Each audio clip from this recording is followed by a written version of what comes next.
And as I walk through the valley of death, my voice echoes out through the night.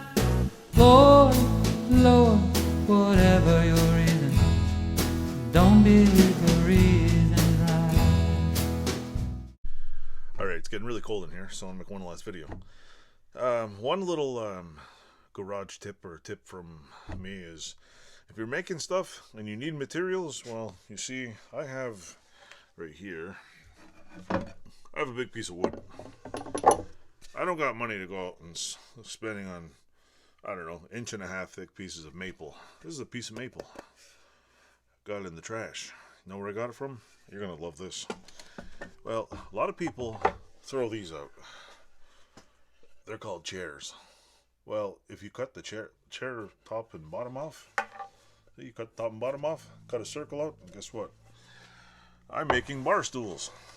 And I'm not rich, I'm not famous, I don't have a YouTube channel that makes any money whatsoever, and I go out, what do I call that, garbage day shopping, and people throw chairs out like they're no tomorrow. Like, hardwood chairs are chucked by the boatload, and if you bring a small little cordless reciprocator, you just chop all those spins off, and you just take the seat.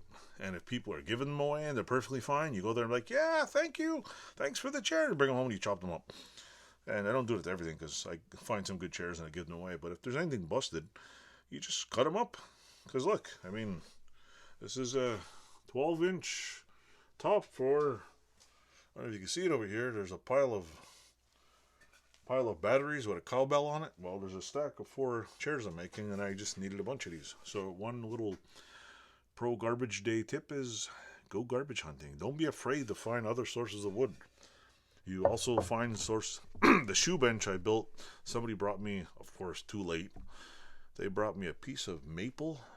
It was a piece of shelving or a piece of dresser on the side of the road. It was not, I'm like, oh man, they got me 2 days late, but man, I got some really nice exotic woods from furniture that people throw out on the side of the road, and a lot of times they'll use one piece and the rest is all melamine. Well, I get that one little piece. Even little tiny pieces of oak you can use for all kinds of stuff. If you're a good little woodworker, you can find. So I have a table legs over here that somebody donated me the rest of the table, and I'm going to use that to make something else.